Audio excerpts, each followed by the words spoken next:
Well, well, now for the finale you kids have been waiting for. It was a November night, and your uncles Rick, Mowdy, Twitch, and Mikey were all out doing God knows what. So that left me to my own devices, and I thought I'd order some Chinese that night.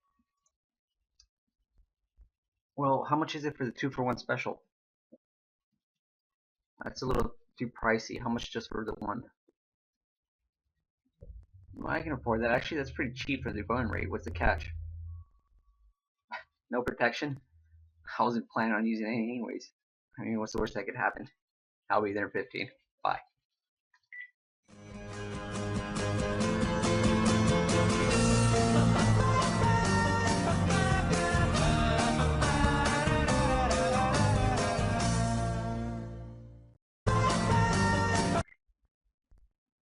In all seriousness, though, Maui has been dominating in the box office. Actually, that's not even the word. We've been officially raped in the box office.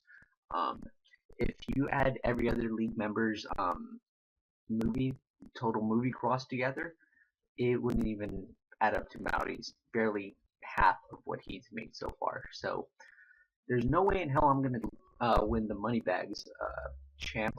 So that's out of the running for me, and I'm okay with that. And I'm also not going to win the league champ because so far my movies have been doing terrible. Let me give you an example of what I mean by terrible. Well, this week my movie Best Man Down, starring Justin Long, I wonder what could go wrong there, went up against fucking Thor, the Nordic god of thunder. I don't know who the hell in Magnolia Pictures decided to release this piece of shit at the same time Thor came out. Maybe a week after, but no, it had to be Thor weekend. And Best Man Down obviously went down because that hammer went straight up its ass and emptied its pockets into Thor's budget. My mistake. Well, last week, one of my other movies that I had great hopes for was Jack Kerouac's Big Sur, which is a pretty good book, but I didn't know it was going to come out the same weekend as Orson Scott Card's novel Edward's Game, and Edward's Game definitely stars Harrison fucking God Ford in that movie. I mean, seriously, is there a movie where this guy does not kick ass? I mean, he's playing Indiana Jones, Han Solo, and now he's fucking Colonel Graff. It's like he reads my dreams and he fucking. Anyway, besides the point.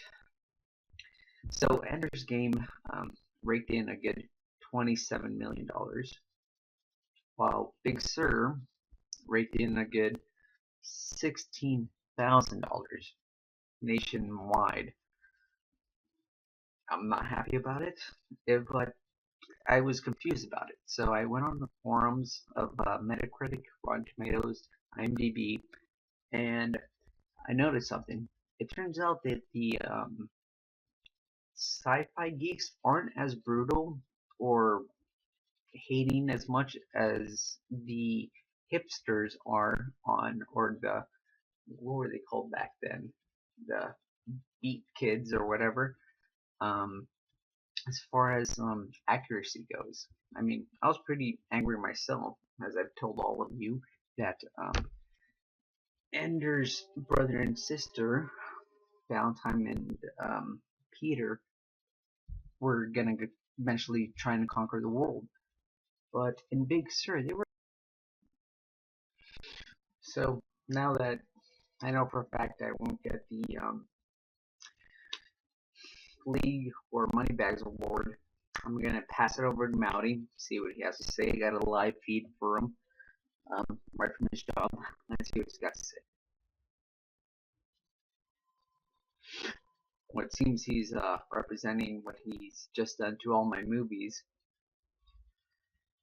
Kudos to him for being a good sportsmanship. Which leads me to my next point. Now, after explaining all this to you, you can obviously see why anybody cannot get the fucking Moneybags Awards.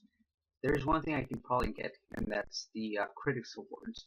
So for that, I want to throw my hand in for Black Nativity.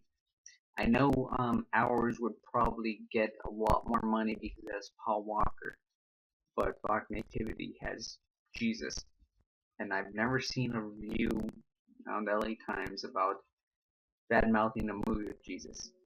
They might sugarcoat it, but all in all, Black Jesus has my back. So that would give me a little bit more for my ratings for Critics Awards. That being said, I'm going to say good night and good luck, and I have a date.